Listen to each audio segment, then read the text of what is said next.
ganne ya goofta seenaa ishee bara dukkana kiyyoo koo darbadhu sana anoondaa ganne ya goofta seenaa ishee bara dukkana kiyyoo koo darbadhu sana obomboleetti galaana ubbeena ma sodaachisu markaba isaa keessan jira waan tokko nan sodaachisu obomboleetti galaana ubbeena ma sodaachisu markaba Yesuus keessan jira waan tokko nan wallaalchisu obomboleetti galaana ubbeena ma sodaachisu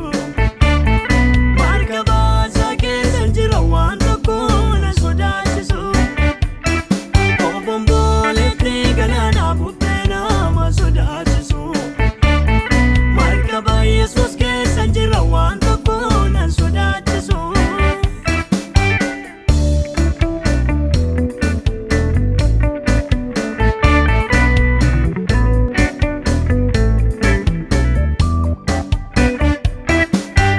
Innofamu walmanke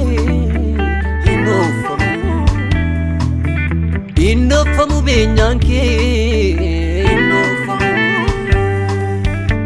innofamu walmanke gufta innofamu benyanke abbako innofamu beyyu ragadam kanatinaaf goote lammiin koo ragaadhaan lafa diina fuute innofamu obomboleetti galaana ubbeena ma sodaachisu markaba isaa keessan jira waan tokko nan sodaachisu obomboleetti galaana ubbeena ma sodaachisu markaba Yesuus keessan jira waan tokko nan wallaalchisu obomboleetti galaana ubbeena ma sodaachisu markaba isaa keessan jira waan tokko nan sodaachisu obomboleetti galaana ubbeena ma sodaachisu markaba Yesuus keessan jira waan tokko nan sodaachisu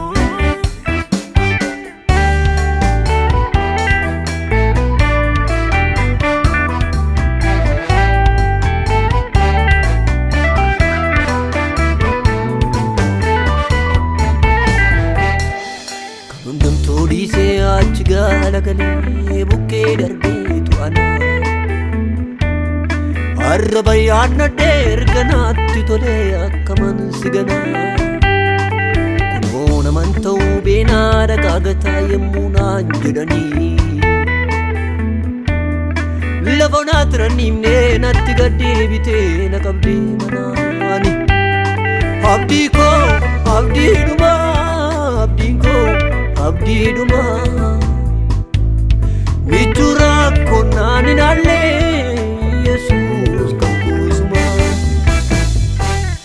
abdii koo abdiidhuma abdii koo abdiidhuma anti irrinaanii nan dagannee firri koo anaaf suma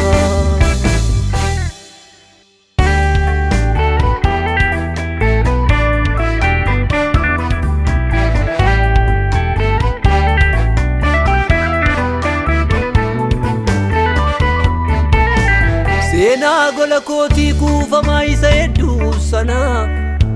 laabatattan himaa namni gaatamaan barbaade tokko ana seenaa gola kootii isa fokkisaa sana laabatattan himaa namni kufaa waamtee tokko ana innosuu mabbaa innoksuu